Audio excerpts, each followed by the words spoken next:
day these warriors fought, war would never be the same.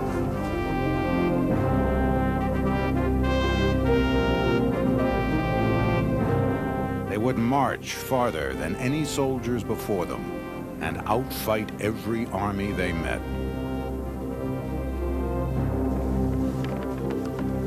In one afternoon, they would defeat the proudest civilization of their day. Led by the greatest general in history, they would forge an empire larger than any yet seen and leave their footprints forever on the world.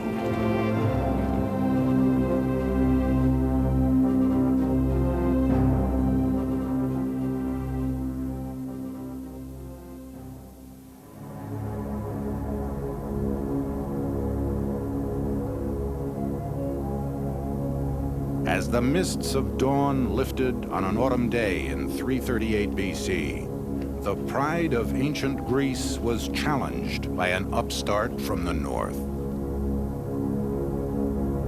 King Philip of Macedon had come to fulfill a bold dream, uniting the Greek city-states by force. Now, two of these states stood together against him, Thebes and Athens.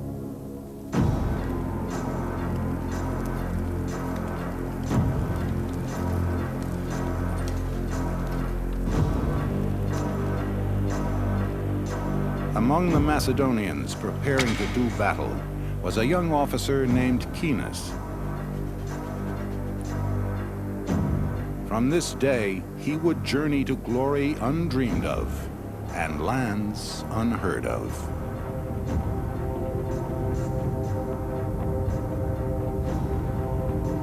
King Philip sat uneasy on his throne. Macedonia, a rural land to the north of Greece, was as fractious as it was rugged. The loyalty of the peasants extended no further than their lord. By marriage, diplomacy, bribery, and force, Philip molded a nation. Eyeing Greece, he dreamed of empire.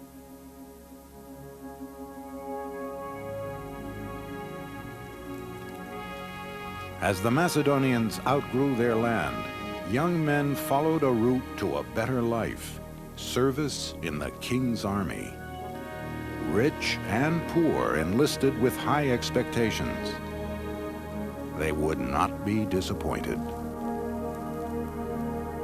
Coming from martial stock, Caenis was destined to serve his king. His father had estates and influence, and so Caenis entered the army as an officer. But he was drilled as relentlessly as any recruit.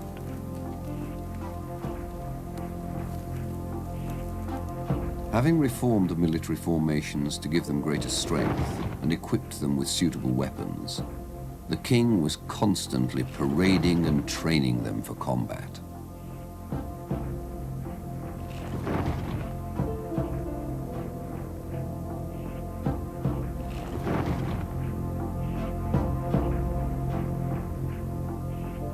As a youth, Philip had been a captive of Thebes and a student of its army. Like the Greeks, he equipped his soldiers with pikes and formed them in a phalanx, a solid body of shields and spears.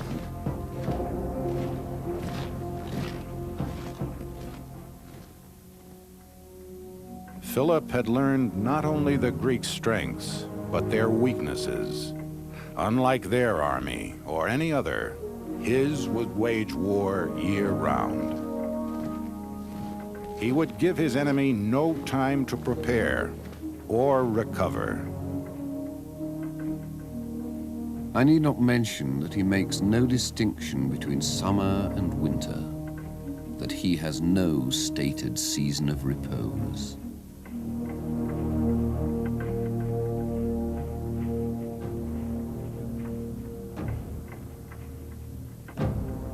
In the summer of 339 BC, Philip led his men south toward the Greek heartland. Their very march was revolutionary. Philip banned the trains of wagons that slowed an army. Each infantryman carried his own weapons and mess kit. Any location sufficed for their camp, any food for their provisions. As the invaders approached, farmers hid their crops and their livestock, to little avail. Lightly equipped, moving fast, the Macedonians lived off the land.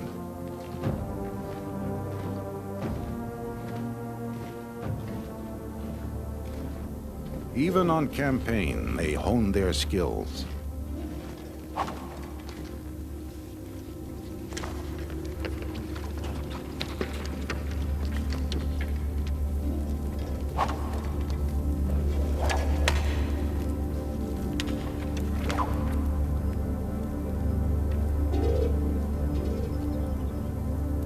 By day, archers, slingers, and javelin throwers perfected their aim.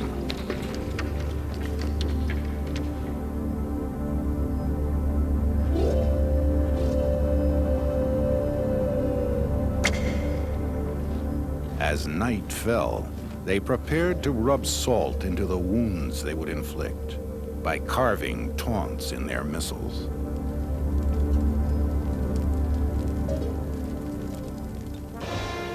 Before Philip, Macedonian warfare had been the preserve of nobles riding small ponies in wild charges. Philip would drill his cavalry as rigorously as his infantry and train them to ride in a wedge-like formation as formidable as the phalanx.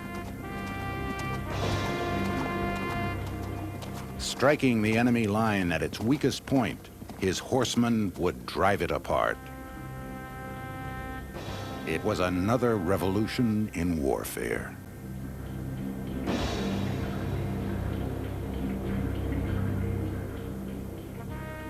At a place called Chaeronea, Philip's army found their way barred by more than 30,000 Greeks.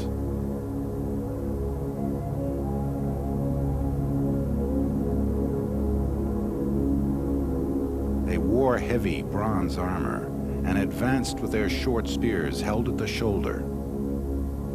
When they locked in combat, they would thrust at Philip's men from behind their wall of shields. The Macedonians under Caenis had a singular advantage. A sarissa, a pike up to 20 feet long, held underarm and tipped with a foot-long blade. Row upon row, bristling with pikes. This was the Macedonian phalanx.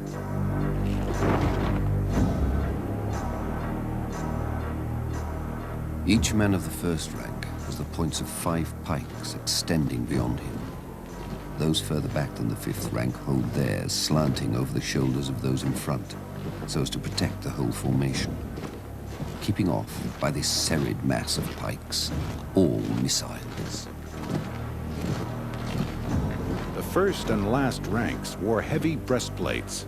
The troops within the phalanx, needing only a light shield, were relieved of the burden of armor, and Philip was relieved of its cost. Thus could he field such a large army.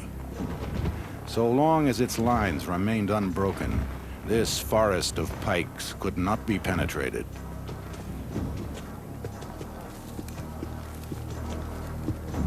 It was the job of the phalanx to punch a hole in the enemy line. Then the companions, the elite Macedonian cavalry, would drive their wedge through it. Philip now deployed his infantry, 30,000 men. 2,000 horsemen under his teenage son Alexander waited for their opening.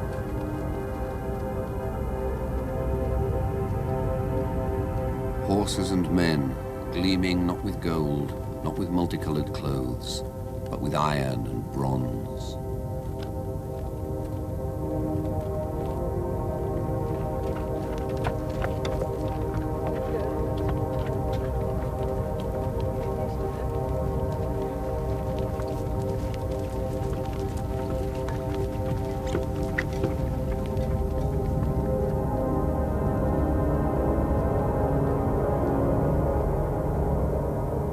60,000 men advanced across the plain.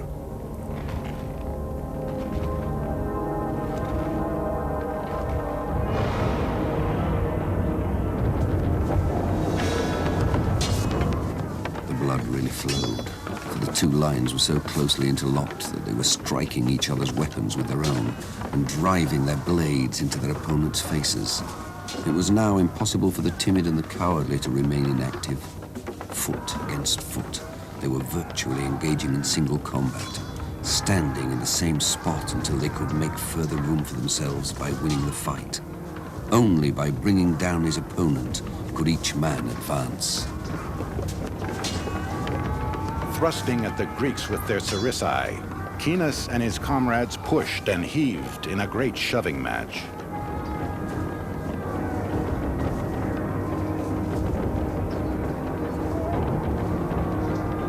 At the height of the battle, Philip signaled his right flank to steadily fall back.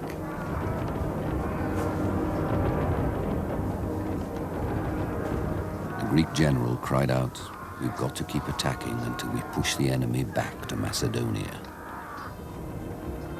Philip remarked, "The Greeks don't know how to win."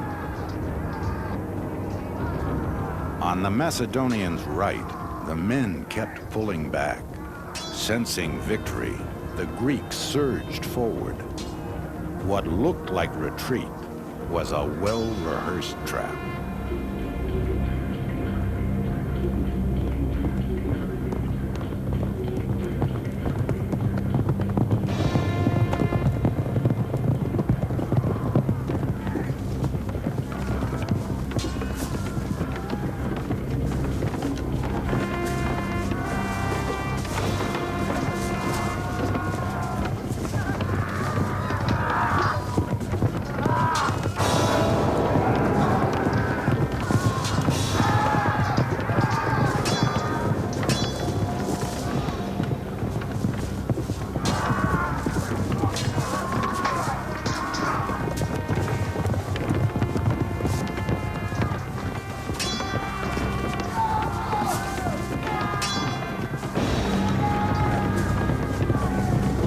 As the Greeks charged, their lines split.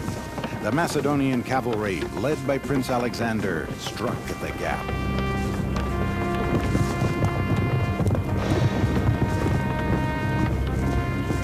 The whole Greek line buckled and broke. Vulnerable without their phalanx, they were run down by Philip's horsemen.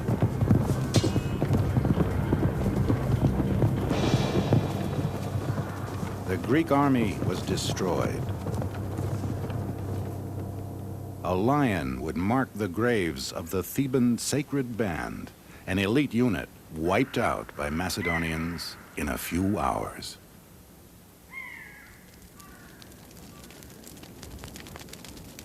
Celebrating their victory, Caenis and his men wallowed in an orgy of drinking. They paraded through the midst of the captives, jeering all the time at the misfortune of the luckless men. That night on the field, Caenis lay exhausted. Yet this battle for Greece was but the prelude to a harder campaign against a greater foe. Not long after the Battle of Chaeronea, King Philip was murdered. At age 20, his son Alexander took up his father's sword and his dream, the conquest of their ancient enemy, Persia.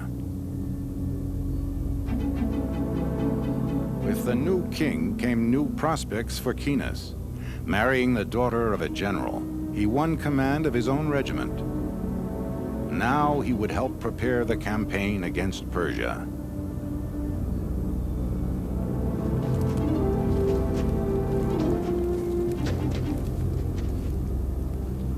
It was a land that could be as hostile as its army.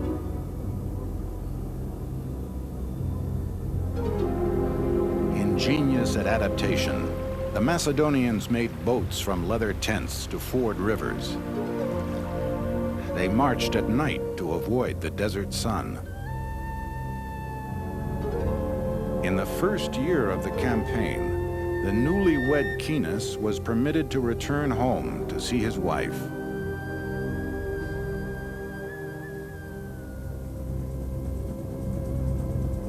Gradually, the war took him ever farther from Macedonia.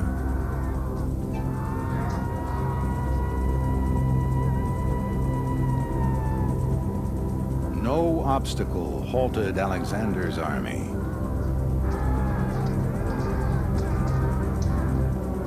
City after city fell.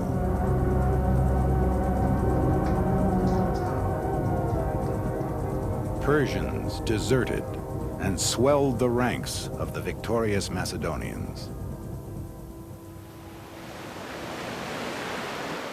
Then this unstoppable force came to an object that would not yield.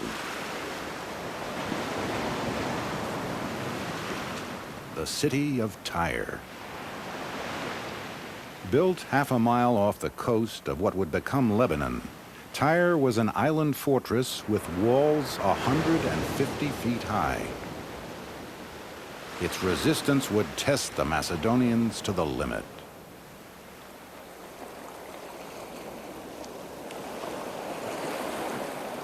Since the Persians would not come to him, Alexander would go to the Persians. His engineers embarked on an unprecedented feat. A causeway 220 feet wide extending to the fortress. Keenus's men cut trees on the slopes nearby and drove 2 rows of trunks into the channel. Between the rows, they piled huge stones.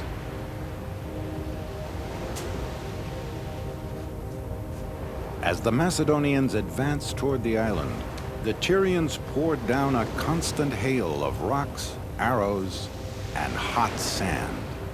Armor might deflect arrows, but the sand worked its way through. It was so painful that men dove into the water for relief, only to drown under the weight of their armor. Alexander's engineers erected 2 towers as high as the walls of Tyre, covered in animal hides. From atop them, Keenus directed his troops to return fire and clear the battlements.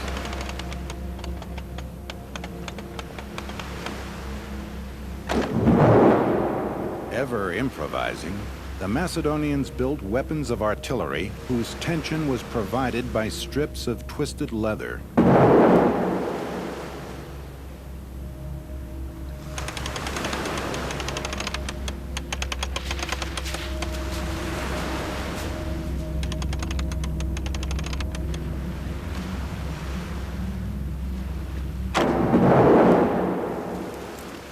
The Tyrians sent a fire ship against the Macedonian towers and set them ablaze.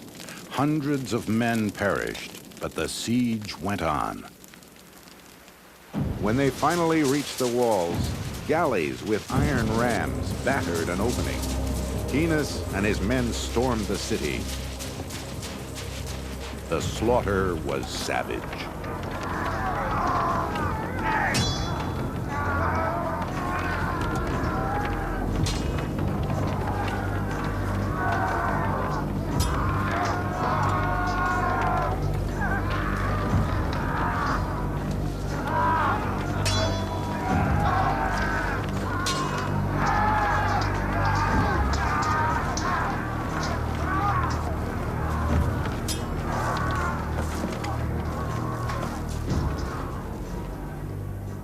After 6 months of siege, the Macedonians showed no mercy.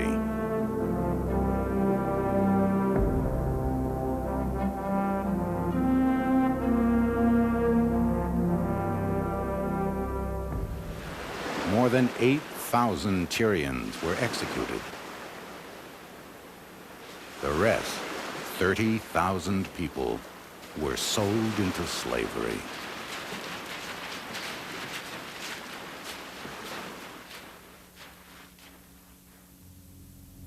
Persia fell.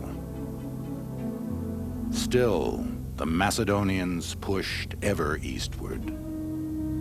Finally, in India, drenched by monsoons, 8 years and 3,000 miles from Macedonia, they could go no farther. They had had enough. One man plucked up the courage to speak. Keenus.